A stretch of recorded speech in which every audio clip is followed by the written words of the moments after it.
반갑습니다. 정원태입니다. 자, 문법 클리어 오리엔테이션 시작해 보도록 할게요.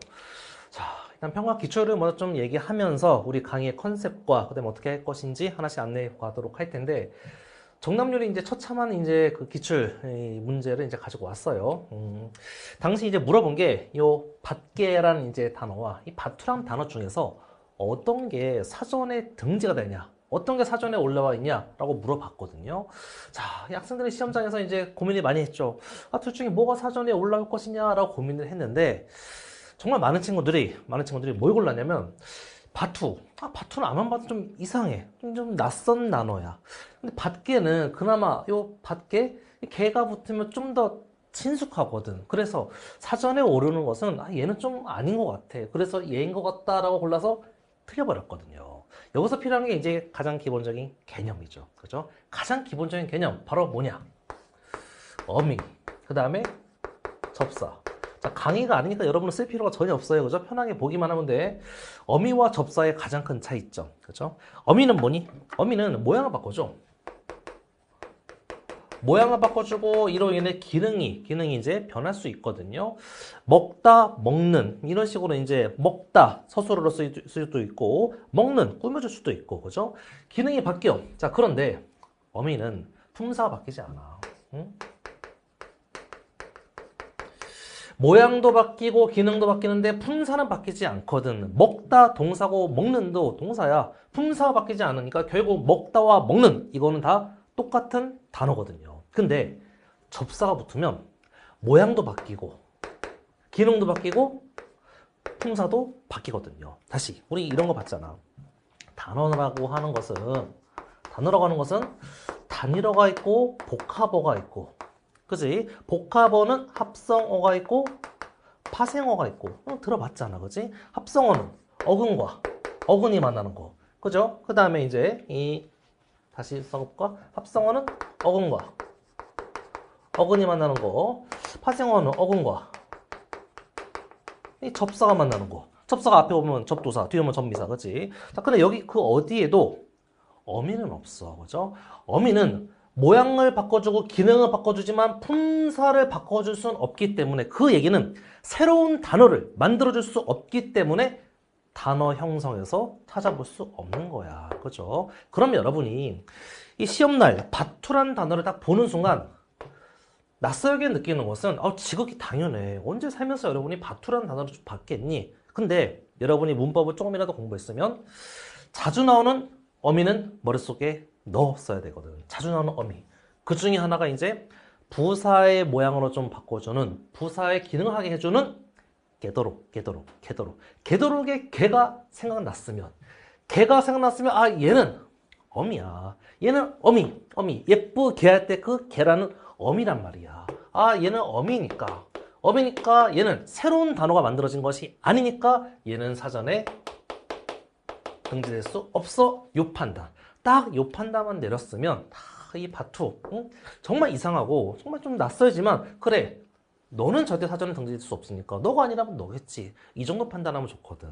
아니면 자주 나오는 접사는 좀 외워주는 게 좋거든요. 평가원에서도 우리 접사를 이 어휘적 차원에서 너 이런 어휘 모르면 틀리지 이런 식으로 자주 나오는 접사는 좀 암기할 것을 요구하거든. 근데 그중 하나가 바로 이제 요거야. 우. 그렇게 뭐 자주 나오는 접사는 아니지만 우라는 접사 종종 등장하거든. EBS에도 나오고. 이 우라는 접사를 안다면 받다에다가 우가 붙어서 바투가 된 거거든. 그죠? 이런 접사를 알거나 아니면 이런 식으로 기본이 탄탄했다면 이 문제 맞출 수가 있었겠죠. 그죠? 우리 문법 클리어가 지향하는 게 바로 이 점이야. 기본을 확실하게 다져주고, 기본이 흔들리면 모든 게 흔들리니까 기본을 확실하게 다져주고, 그 다음에 기본에서 좀 더 나가서 이런 접사까지 알고 있으면 여러분 문제 스무스하게 잘 볼 수 있다. 이게 우리 문법 클리어가 지향하는 점이거든요. 자, 얘도 마찬가지야. 가입장이 싹 가셨겠구나. 자, 여기서 이제 이 평가는 분석을 요구하거든요. 자, 이거 누가 봐도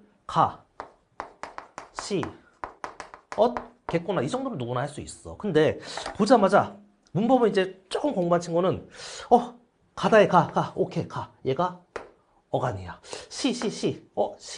얘 높임의 선어말 어미 하는 순간 이제 답이 없거든. 얘가 높임에 선엄한 어미가 되려면 있잖아. 응? 얘가 누구 높여줘야 돼?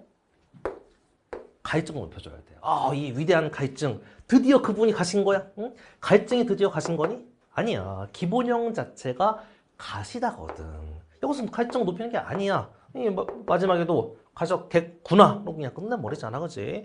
이 가해증 높이는 것이 아니기 때문에 기본형이 가시다고? 기본형이 가시다니까 가시까지가 어간이라는 거. 요런 판단, 응? 기본형에 주의하는 요런 판단, 이게 기본적인 판단인데 막상 시험장 가면 잘 안 되거든요. 그런 것들을 확실하게 잡아주도록 할 거야. 자, 그 다음에 최근 이제 기출문제 보면 최근 기출에서 여러분이 문제를 틀릴 때 개념이 부족해서 틀리나? 그런 경우는 사실 많지 않아. 개념을 공부하면 얼추 이제 개념이 좀 쌓이면 개념이 부족해서 문제를 틀리진 않거든. 다만 이런 식으로 조건이 좀 더 이제 디테일해진 거야. 조건이. 이게 수능날 나왔던 그 문제거든요. 이게 이제 그 조건이고 그다음에 이제 사례를 가지고 분석하라 이건데 학생들이 딱 보면서 불규칙? 규칙? 여기선 아가 붙어서 레가 됐어. 어가 붙어서 레가 됐어. 어가 붙어서 내가 되었어. 요것만 눈에 들어오는 거야. 요것만 눈에 들어오고 선지로 가니까 답이 안 나오죠. 왜? 조건이 활용형의 줄어듦 가능 여부에 따라 요거 하나만 있는 게 아니잖아. 그치? 바로 뭐도 있어? 모음 조화 적용 여부나 이게 1번. 그 다음에 활용형 줄어듦 가능 여부에 따라서 유형이 구분된다고 했으니까 이때 여러분이 여기서 모음 조화를 살폈어야지. 이게 조건이잖아. 조건에 의해서 이걸 살피면서 가야 되는데 조건 대충 뭐 그냥 막 달려드는 거야. 막 달려드니까 모음 조화가 대단하게 어려운 개념이 아니거든요. 그죠? 우리 엄미 어린이는 들은 친구들은 뭐 퐁당퐁당이 머릿속에 남아있을 텐데 없어도 괜찮아. 다 넣어줄게요. 이런 것들 신경 안 쓰면 문제에서 틀리는 것들 그런 것들을 이제 문제들을 이제 우리가 풀면서 이런 거 신경 안 쓰면 틀린다. 개념 알아도 이런 거 이 조건 제대로 잡지 못하면 틀리니까 이런 거 잡아야 된다라는 것을 본격적으로 이제 훈련을 시켜줄 거야. 그죠? 자, 그래서 우리 문법 클리어. 문법을 끝내자 이거야. 응?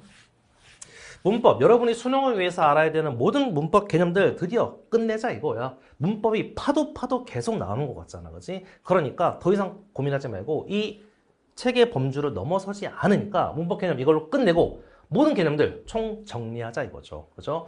탄탄하게 개념 학습을 할 거야. 반드시 알아야 되는 것들 있잖아. 그지? 방금 얘기했던 것들. 탄탄하게 이건 알아야 된다라고 빠르게 정리하면서 그 다음에 이것도 추가적으로 알면 더 탄탄하게 갈 수 있다라고 지엽적인 사례까지 같이 가도록 할 거야.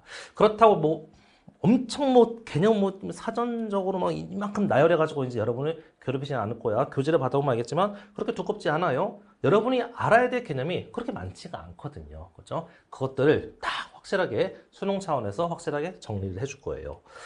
자, 그다음 여러분이 취약 파트 띄어쓰기. 사실 한국인이지만 띄어쓰기 쉽지 않거든요. 발음 규정 규정이 있지만 이 규정대로 발음하면 상당히 이상하기도 해. 이 발음 규정들 싹 다 정리할 것이고 접사 총 정리할 것이고 이 맞춤법도 다뤄주도록 할 거예요. 자, 뭐 이런 식이야. 띄어쓰기 규정인데 이게 보통 이런 식으로 나오거든요. 문제가 얘가 이제 보기로 나와. 그 다음에 얘네들은 이제 선택지, 선지로 나오거든요. 그럼 보기를 보고 우리 선지를 이제 그 판단을 하잖아. 앞말에 조사가 붙거나 앞말이 합성동사, 합성동사는 이제 합성을 한 소리야. 합성동사의 경우 중간에 조사가 들어갈 적에는 뒤에 오는 보조용어는 띄어 쓴다라고 하는데 앞말이 도대체 뭔지 이 중간에 도대체 뭔지가 애매하잖아. 그죠? 보기를 보고 풀어야 되는데 보기를 못 보는 거야. 따라서 이제 이 강의에서는 앞말이 도대체 뭔지 중간이 뭔지 이런 것들 확실하게 하나씩 안내해 준 다음에 이걸 외우라고 하는 게 아니야. 외울 건 있고 나머지는 다 이해하면 되거든요. 외울 건 요만큼밖에 안 돼. 나머지 다 이런 것들이 뭐다라고 이제 이해를 시켜줄 거야. 그럼 여러분이 이제 선지가 눈으로 바로바로 들어오겠죠. 그죠? 자, 그 다음에 발음 규정 싹 다 할 거야. 모두 다 하나요? 싹 다 할 거야. 발음 규정. 시험에 나올 수 있는 발음 규정 처음부터 끝까지 다 다룰 거야. 다만 다룰 때 자, 나는 다 다뤘으니까 나머지 외우는 건 니네가 알아서 해. 이러면 이제 강의를 듣는 의미가 없죠. 그죠? 강의를 듣는다는 것은 시간을 아끼기 위해서야. 우리 공부하는 시간을 아끼기 위해서고 중요한 거, 중요하지 않은 것을 강사가 선별해줘야 되거든. 이런 식으로 받침 뒤에 얘네들로 시작하는 실지 형태소가 연결될 때는 대표모로 바꿔서 뒤 음절 첫 소리로 옮겨 발음한다. 이거는 정말 중요한 거거든. 그래서 이렇게 얘기할 거야. 자, 별표 3개. 이거는 여러분 머릿속에 넣으세요. 이거는 보기로 안 줄 가능성 높습니다. 이건 외우기 시킬 거야. 근데 이런 것들이 많지가 않아. 그래서 예를 들어 대표어로 바꾸면 디귿이잖아. 그죠? 넘어가면 바다래. 이런 식으로. 그죠? 겉옷. 대표어로 바꾸면 디귿이잖아. 그지? 역시 넘어가면 겉옷. 이렇게 넘어가는 거. 이런 것들. 자, 그 다음 16항을 봐봐. 한글 자모의 이름은 받침 소리를 연음하되 얘네들의 경우 특별히 다음과 같이 발음한다. 특별히 스페셜하게 다음과 같이 발음한대. 원래 이거 뒤에 이제 을이라고 하는 이제 형식 형태서 오면 자동으로 싹 넘어가서 연음돼 가지고 디귿들 이렇게 해야 되는데 특별히 이렇게 발음하라 이거야. 그렇지? 얘도 그냥 넘어가면 디귿이 뭐 이렇게 돼야 되는데 얘 디귿이 이렇게 되는데 아, 특별한 거구나가 아니라 특별히 이렇게 발음한다는 것은 이건 예외라 이거야. 평가원이 우리나라를 대표하는 시험원이 딱 보일 때 여러분에게 문법 개념, 문법 규정 중에서 중요한 걸 가지고 물어볼까? 아니면 예외적인 걸 가지고 물어볼까? 예외적인 것을 가지고 물어볼 때도 있어. 그때는 보기를 주죠. 그죠? 근데 여러분에게 이 대학을 들어와서 어느 정도 이제 그 공부할 수 있는 이제 능력이 있냐 없냐 판단하는 그 시험에서 문법의 예외적인 규정 싹 다 외우고 와. 이런 시험이 우리가 아니거든요. 특별히 이렇게 발음해라. 아, 이거는 예외구나. 예외니까 이거는 이런 게 있군 하고 이제 넘기면 돼. 과감하게 필요 없는 것은 X. 이런 건 출제하려면 무조건 보기 줍니다. 라고 이제 얘기하면서 넘어가도록 할 거예요. 알겠죠? 여러분의 그 학습 이제 그 부담을 싹 줄여준다고 보시면 될 것 같아요. 알겠지? 자, 그 다음에 부사, 전미사, 접사들은 총 정리하는데 아까 얘기했던 그 우가 바로 얘야. 바투에 나왔던 우. 맞다에 우가 붙으면 마주가 되고 받다에 우가 붙으면 바투가 되는 거. 비로소에 오가 붙으면 비로소가 되는 거. 이런 애들 그렇게 자주 나오진 않지만 그래도 좀 중요한 이제 접사들이거든. 이런 애들은 머릿속에 좀 넣고 가야 된다고 강의에서 다 얘기를 해주도록 할 겁니다. 알겠죠? 자, 그 다음 주요 맞춤법 총정리인데 이 맞춤법이 사실 은근히 헷갈려. 그죠? 이건 독학용 이제 과외식 해설을 이제 넣어가지고 편하게 읽어보면서 여러분 머릿속에 싹 정리가 되게끔 며칠인지 몇 일인지 은근히 헷갈리거든. 그런 것들을 싹 다 이제 이 맞춤법은 의미도 고려하지만 실제 발음도 고려해서 결국 이렇게 이제 한다라고 이제 정리해서 여러분에게 제공할 겁니다. 알겠죠? 자, 그래서 깔끔하게 문법 끝내라고. 문법에 대한 어떤 스트레스 그런 거 받지 말고 딱 이걸로 끝낼 수 있게 만드는 강의가 문법 클리어야. 아마 이제 언매 올인원과 문법 클리어 이 두 개에서 이거 듣고 좀 시간이 좀 지나서 가물가물할 때 문법 클리어로 정리하면 이 완벽한 코스긴 하거든요. 근데 그런 친구도 있어. 언매 올인원은 좀 안 들었어. 나중에 문법을 좀 공부해야 되는데 어느 걸 가지고 공부해야 되나라고 딱 보니까 얘는 한 25강 정도 좀 내외가 돼. 얘는 한 13강 정도 내외가 되거든요. 얘가 좀 짧으니까 얘 듣고 그냥 끝내버리자. 좀 위험할 수가 있어. 본인한테 맞게 선택을 해야 되거든요. 언매 올인원은 노벨을 대상으로 하고 있어. 노벨.